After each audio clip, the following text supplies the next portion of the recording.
Welcome in Cartoon World. Today's story is चुड़ैल का आम का पेड़। बच्चों, आपको हमारी कहानियाँ पसंद आती है तो कहानियों को लाइक करें, साथ ही में कार्टून वर्ल्ड चैनल को सब्सक्राइब करें। एक बार हरिपुर नाम के जंगल में एक झोपड़ी के अंदर रमेश और उसकी पत्नी कविता रहा करती थी। रमेश और कविता दोनों बहुत मेहनती थे। रमेश अपने काम के लिए बहुत ज़्यादा सीरियस रहता तो कविता भी उसका पूरा साथ देती। रमेश पूरा दिन खेती करता था। वह बाजार जाता, अपने खेत की लगी हुई ताज़ी सब्जियों को मैं बाजार में बेचता और अच्छे पैसे कमाता।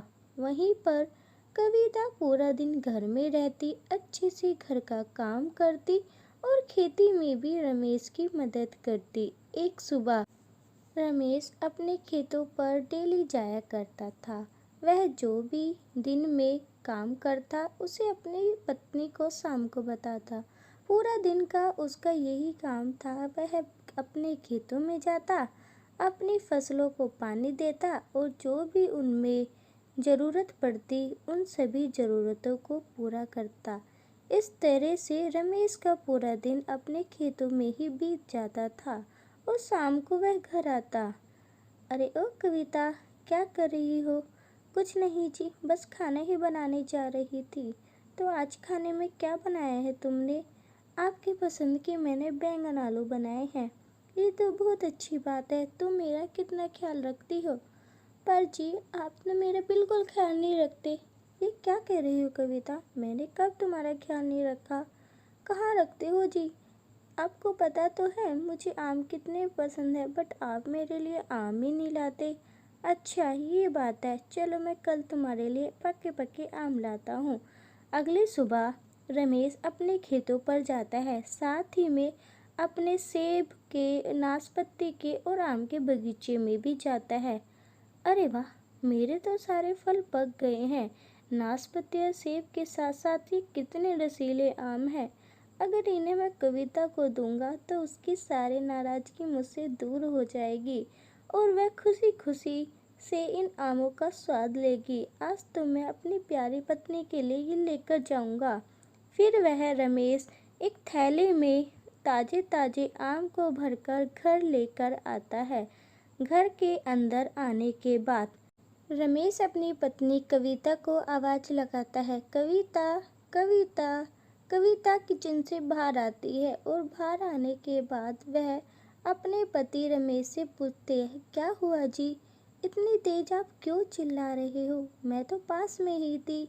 अरे बाबा, चिल्ला नहीं रहा हूँ, तुम्हें बुला रहा हूँ। तुम्हें आम बहुत पसंद है ना, इसलिए मैं आज तुम्हारे लिए रसीले आम लेकर आया हूँ। क्या आप सच बोल रहे हैं? आप मेरी पसंद के आम लेकर आए हैं? हाँ बाबा, मैं तुमसे झूठ क्यों बोलूँगा। दीजिए ना फिर मुझे जल्दी। इसके बाद रमेश वो थैला कविता को पकड़ा देता है, पर कविता जैसे ही थैला देखती है तो वह गुस्सा हो जाती है। क्या हुआ कविता, तुम गुस्से में मुझे क्यों देख रही हो? क्यों जी, आपको मुझसे ही मजाक करना था? अगर ये थैला खाली है तो फिर झूठ क्यों बोला? रमेश को बात समझ नहीं आती और कविता गुस्से में चली जाती है। इसके बाद रात को कविता तो चैन से सो जाती है, पर रमेश को तनक भी नींद नहीं आती।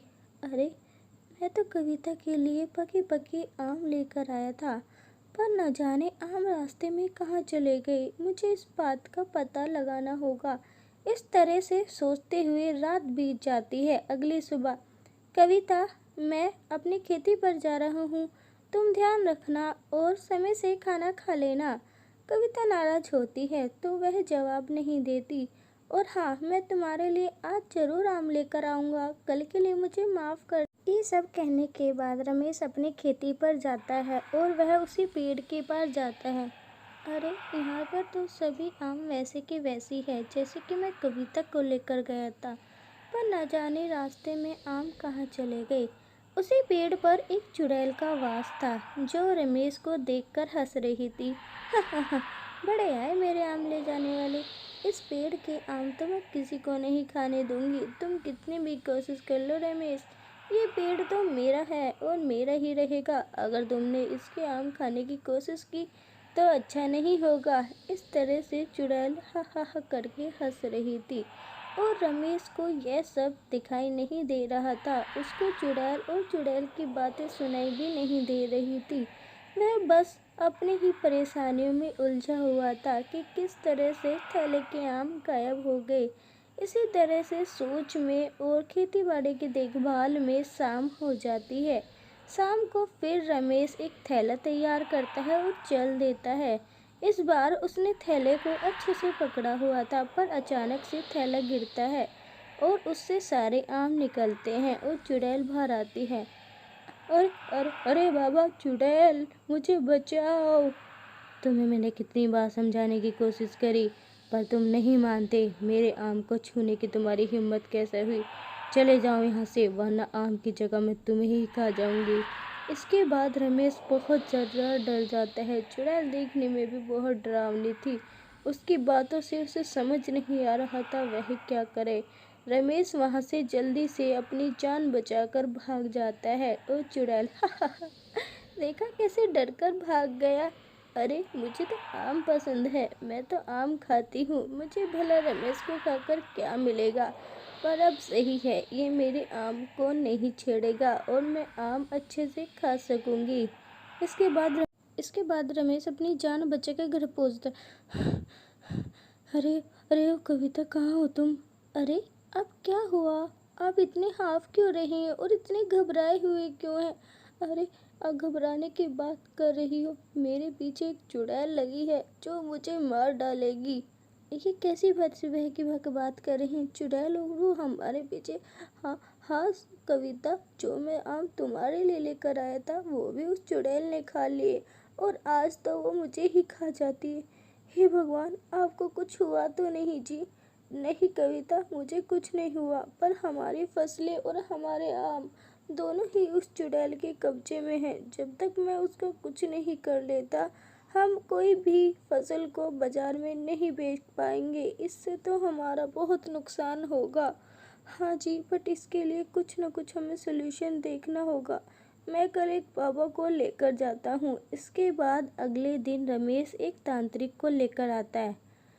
अरे ओ चुड़ैल, तू इस खेती में क्या कर रही है और इस बेचारे किसान को क्यों परेशान करके रखा है?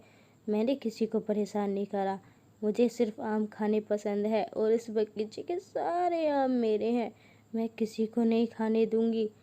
तेरा यही पेड़ है और तू इसी पेड़ के आम खा सकती है। मैं तुझे यहीं बांधता हूँ और इसके अलावा तुम कहीं नहीं जा सकेंगी। नहीं, मुझे मत बांधो, नहीं। इसके बाद वह तांत्रिक अपनी शक्तियों से उस चुड़ैल को वहीं बांध देता है और वह गायब हो जाती है। रमेश, अब तुम्हारा बगीचा सुरक्षित है और तुम अब फल तोड़ सकते हो, बस इस पेड़ को छोड़। फिर रमेश चैन की सांस लेता है और वह पहले की तरह अपने खेतों में जाता है, अपने खेतों की देखभाल करता है और अपनी फसल को अच्छे से देखता है और अब वह बाजार में सभी फसलों को बेच सकता है। इस तरह से अब वह दोनों खुशी खुशी रहने लगे। तो प्यारे बच्चों, आपको ये कहानी कैसी लगी कमेंट करके ज़रूर बताइएगा। साथ ही में अगर आप हमारे चैनल पे पहली बार आए हैं और आपको भी ऐसी कार्टून वीडियो पसंद है तो हमारे कार्टून वर्ल्ड चैनल को सब्सक्राइब करें, वीडियो लाइक करें, साथ ही में बेल आइकन प्रेस कर दें जिससे वीडियो का नोटिफिकेशन मिल सके।